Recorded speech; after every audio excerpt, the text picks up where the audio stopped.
Hello students, welcome to my channel. आज हम इस वीडियो में इंग्लिश पेडागोगी के टोटल 20 एमसीक्यू डिस्कस करने वाले हैं। तो चलो शुरू करते हैं। क्या है question? Gene Piaget cognitive development is facilitated bye. Gene Piaget के अनुसार जो संज्ञानात्मक विकास है, कॉग्निटिव डेवलपमेंट है, वो किसके द्वारा फैसिलिटेटेड होता है? रोट लर्निंग, रटकर सीखने के लिए नहीं, लैंग्वेज डेवलपमेंट जो भाषा का विकास उसके लिए, या आइसोलेशन या स्ट्रिक्ट डिसिप्लिन। करेक्ट आंसर होगा language development, option B correct होगा। When formative assessment takes place, कब फॉर्मेटिव असेसमेंट होता है? During the teaching learning process, जब हमारा शिक्षण चलता है उस प्रोसेस में, या at the end of the term, जब टर्म एंड होता है उसके समाप्त होने तक पर होता है, या to give a final grade, सिर्फ फाइनल ग्रेड देने के लिए होता है, या ओनली बाय एक्सटर्नल एग्जामिनर्स के लिए असेसमेंट होता है। फॉर्मेटिव असेसमेंट का मतलब क्या है? जब हमारा टीचिंग लर्निंग प्रोसेस चल रहा होता है उस दौरान हम क्या करते हैं, बच्चे को एसेस करते हैं कि तुम्हारा यहीं पर गलती हो रहा है, तुम सुधार लो।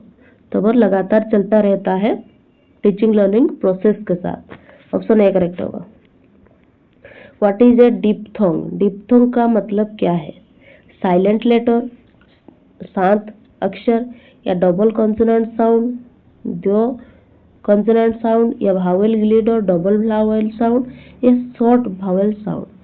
करेक्ट आंसर क्या होगा? डिप्थोंग का मतलब होता है भावेल ग्लिड और double vowel sound. Option C correct होगा। In context which approach focuses on teaching grammar, कौन सा फोकस करता है टीचिंग ग्रामर में? क्या कहते हैं उस अप्रोच को? डिडक्टिव अप्रोच, या इंडक्टिव अप्रोच, या ग्रामर ट्रांसलेशन, या कम्युनिकेटिव। क्या होगा करेक्ट आंसर? करेक्ट आंसर होगा टीचिंग ग्रामर फोकस किस पर करता है? कम्युनिकेटिव पर, जो कि संप्रेषणात्मक दृष्टिकोण। वो क्या है? वो हमें टीचिंग ग्रामर सीखने के लिए हमें जोर देता है। ग्रामर सीखने के लिए टीचिंग ग्रामर क्या देता है? कम्युनिकेटिव देता है, संप्रेषणात्मक दृष्टिकोण। ऑप्शन डी करेक्ट है। 5. What is the meaning of remedial teaching? जो रेमेडियल टीचिंग है उसका मतलब क्या है?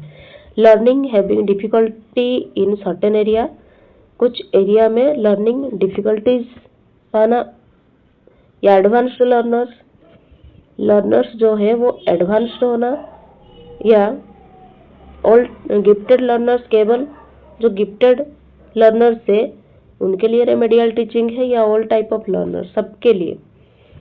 किसके लिए है रेमेडियल टीचिंग? जो बच्चा डिफिकल्टी हो रहा है कुछ एरिया में, उनको हम क्या करते हैं? रेमेडी प्रोवाइड करते हैं कि वो क्या करे, उसको सही कर सके। तो remedial teaching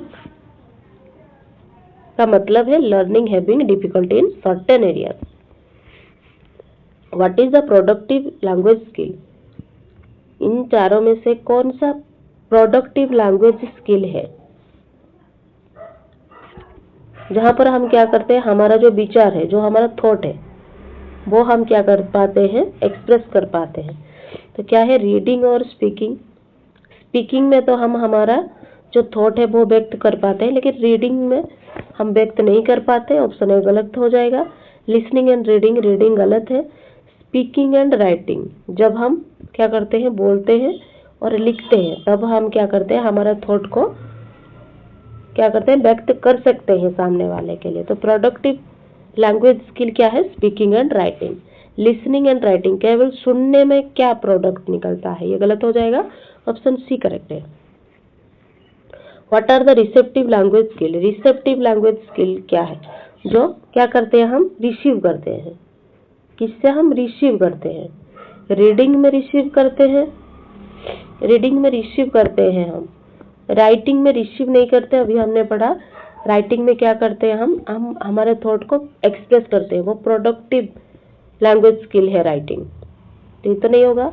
listening and speaking, सुनना एक रिसेप्टिव लैंग्वेज स्किल है, लेकिन बोलना एक प्रोडक्टिव लैंग्वेज स्किल है, तो ये भी गलत हो जाएगा। स्पीकिंग है, गलत हो जाएगा। स्पीकिंग और राइटिंग ये दोनों क्या है हमारे प्रोडक्टिव लैंग्वेज स्किल है।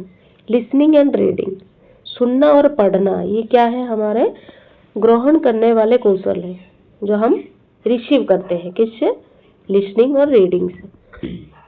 8 नंबर क्वेश्चन देखते हैं। व्हाट इज LSRW, जो LSRW इसका फुल फॉर्म क्या है।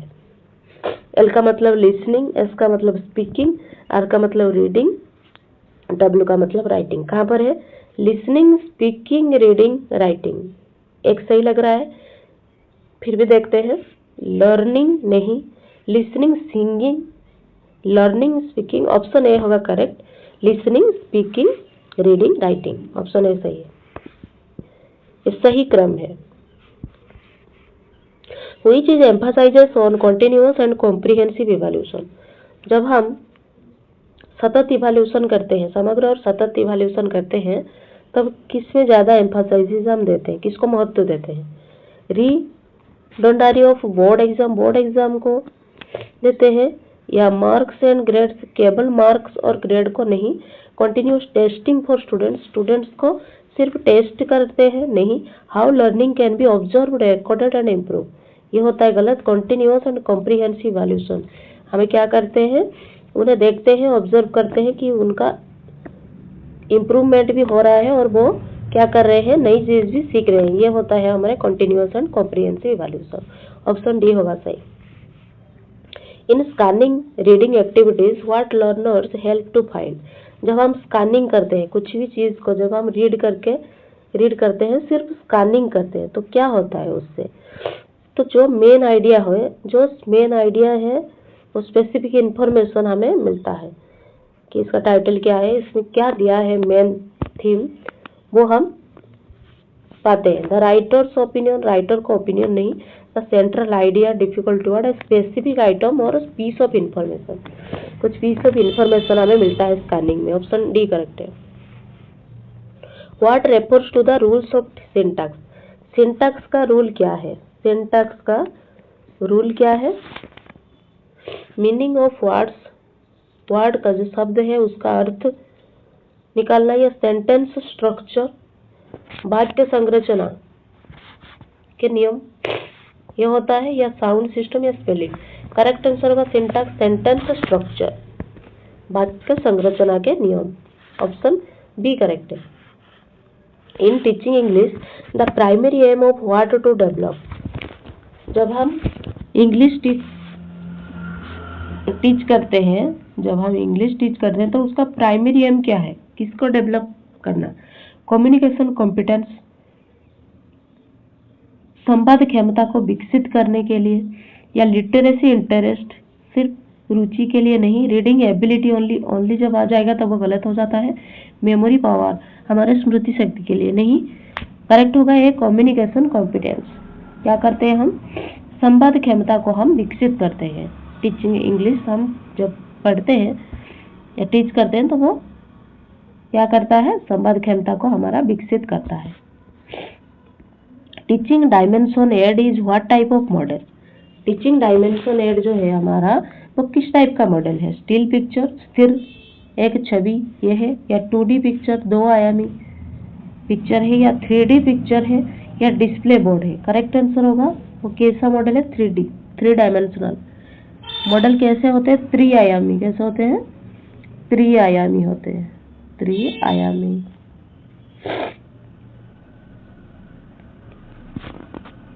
फोर्टीन नंबर क्वेश्चन देखते हैं। In language development what is the meaning of sensitive period, जब हम लैंग्वेज विकसित करते हैं तो सेंसिटिव पीरियड का मीनिंग क्या होता है। सेंसिटिव मतलब बहुत ही ज्यादा सूक्ष्म, पीरियड क्या है, a period when children are more receptive to language, ये वो पीरियड है जब क्या करता है बच्चा लैंग्वेज को बहुत ही ज्यादा महत्व देता है और उससे ही सब लैंग्वेज को ही अच्छी तरीके से वो क्या करता है, रिसीव कर लेता है और वो अच्छी तरीके से या तेजी से लैंग्वेज को सीखता है, ये होता है सेंसिटिव पीरियड। या a time for learning grammar only, सिर्फ व्याकरण पढ़ना, का समय नहीं। A time when language hard to learn, जब क्या लैंग्वेज पढ़ने में बहुत ही ज़्यादा कठिनाई होती है, नहीं, none of the above. Correct answer होगा a period when children are most receptive to language, जब बच्चा क्या करता है उस समय भाषा को सबसे आसानी से और तेजी तरीके से क्या करता है, सीखता है। 15 नंबर देखते हैं, what is concerned with pedagogy. Evaluation, aims, content या टीचिंग मेथड। करेक्ट आंसर क्या होगा पेडागोगी का, teaching method, option D correct होगा। 16 mother tongue influence can be effectively minimised in an English class by. Mother tongue किससे ज़्यादा effective होता है English class में? Giving a lot of exposure to the target language. Exposure ज़्यादातर क्या करेगा, वो एक्सपोजर को टारगेट लैंग्वेज को अचीव करने के लिए बहुत ही ज़्यादा मौका देगा। गिविंग नहीं, using the mother tongue more often, मातृभाषा को ज़्यादा महत्व देगा, नहीं। Giving input from the target language in a simple graded manner, ये सही है। क्या करेगा, मातृभाषा के प्रभाव को कम करने के लिए, क्या करने के लिए, कम करने के लिए, कम करने के लिए, मातृभाषा जो है हमारा मदर टंग, उसको कम करने के लिए, उसका प्रभाव को कम करने के लिए उस भाषा के व्यवस्थित इनपुट देना चाहिए उसे, ऑप्शन सी होगा correct. 17 language acquisition is a natural process is supported by the view of what. किसके व्यू में लैंग्वेज एक्विजिशन क्या है, एक नेचुरल प्रोसेस है। बिहेवियरिस्ट या कॉग्निटिविस्ट या बोथ एंड भी या none of this. Correct answer क्या होगा, कॉग्निटिविस्ट, रचनावाद जो होते हैं ये क्या बोलते हैं, ये बोलते हैं ये जो संज्ञानवादी है, संज्ञानवादी क्या मानते हैं, कंस्ट्रक्टिविस्ट क्या मानते हैं कि मानव में, ह्यूमन में क्या होता है ना, लैंग्वेज सीखने के लिए उनके अंदर जन्मजात क्षमता होता है, इनर एबिलिटी होता है। What is the role of a teacher is according to NCERT 2005 national curriculum framework 2005 के अनुसार जो हमारे शिक्षक है उनका रोल कैसा होना चाहिए, एक परमिसिव की तरह या एक ऑथोरिटेटिव की तरह या फैसिलिटेटिव की तरह या डिक्टेटोरियल की तरह, कैसे होना चाहिए, एक सुविधा दाता होना चाहिए जो कि सुविधा प्रोवाइड करते हैं, फैसिलिटी प्रोवाइड करते हैं, ऑप्शन सी होगा correct. How language acquisition occurs, language acquisition कैसे होता है, लैंग्वेज हम कैसे सीख पाते हैं, रिवार्ड देकर नहीं, रिवार्ड और पनिशमेंट का वर्ड ही गलत है, ऐसा नहीं हो सकता। ग्रामेटिकल रूल्स, सिर्फ ग्रामेटिकल व्याकरणों का रूल्स देना नहीं, नियम बताना, कॉन्शियसनेस लर्निंग नहीं, exposure to the language, option D होगा correct, exposure to the language. Which of the following is a part of listening sub skill, इन चारों में से लिसनिंग का सब स्किल क्या है, प्रेडिक्टिंग करना या अंडरस्टैंडिंग फैक्ट्स को समझना या ड्राइंग इन्फरेंस, ड्राइंग करना या ऑल ऑफ दिस। ये जो तीनों दिया है तीनों ही सही है, ऑप्शन डी करेक्ट है। हमने टोटल इंग्लिश का 20 एमसीक्यू डिस्कस कर लिया है पेडागोगी का, तो 20 में से आपका कितना करेक्ट हो रहा है मुझे कमेंट बॉक्स में जरूर बताना। मैं आशा करती हूँ आपका प्रिपरेशन अच्छे से चल रहा होगा टीचिंग एग्जाम के लिए। Thank you students, keep studying.